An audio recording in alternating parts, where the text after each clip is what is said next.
couple of hours ago, I had an opportunity to interview the amazing Liz McColgan. And thanks, Liz, for spending your time with me, sharing your beautiful and inspiring story. And this conversation is something else that I want to share to the audience, to listeners around the world, about the conversation that we had this afternoon and what happened in between. And I hope that you will spend a minute or two of your time to listen to this conversation and help us to share what I'm about to share with you.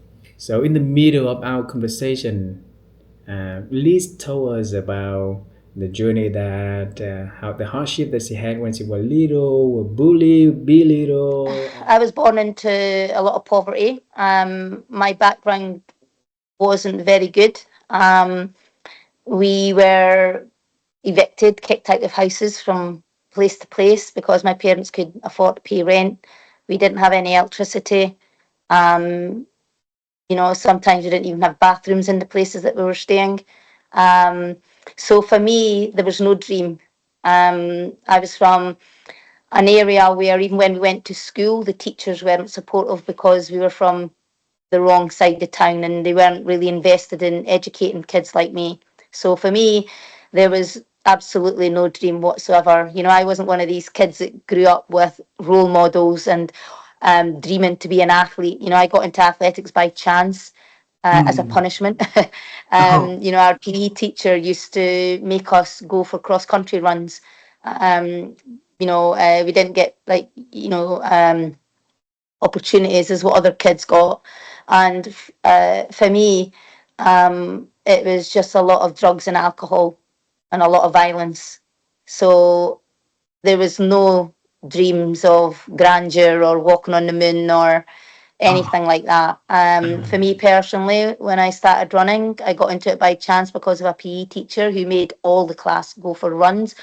And he noticed that I'd be one of the very, very few girls that would just go and run to dropped. I would never give up. I had like a bit of this sort of like attitude of, um, I just never gave in. I was stubborn. I was a really stubborn child. If someone told me no, I would say yeah.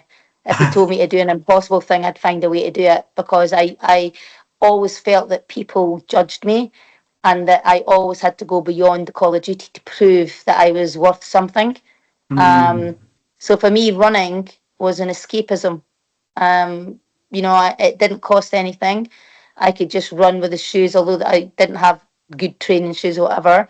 I could just run out the door and I'd be free of everything around me because I was just in my own little world of running, and it suited me because I was able to really be hard on myself. I'd be able to push myself.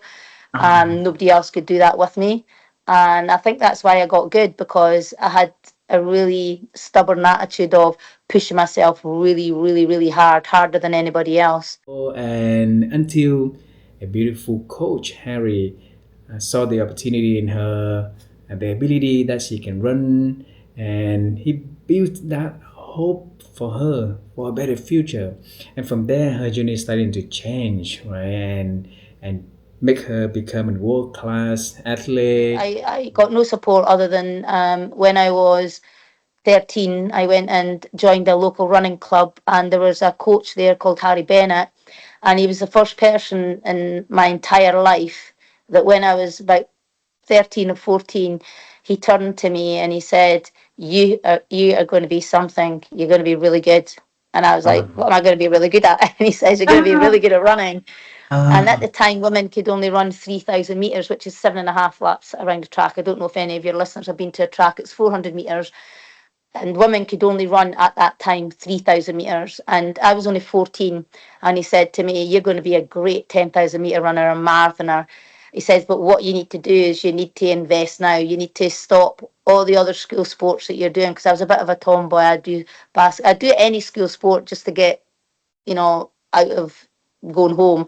I would do any lunchtime activities, any after school activities. I was volleyball, hockey, netball, and everything. And he said, you need to give everything up and just go start training more, start training twice a day. And I just listened to everything he said because he had a belief in me. And he then started coaching me extra. And we started putting in the time and the effort to really concentrate on my running. Then, in the middle of that, I saw some panics from her, and she came to another room and checked on a device, and she said that missiles from Iran is coming its way to Doha. Um,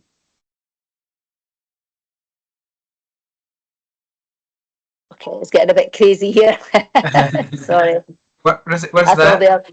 that's the alarms going off now. For the government are sending out alarms to everybody to tell us that we're getting missiles sent into Qatar now. So the Qatar army are defending missiles that have been Wow. launched from Iran into Qatar.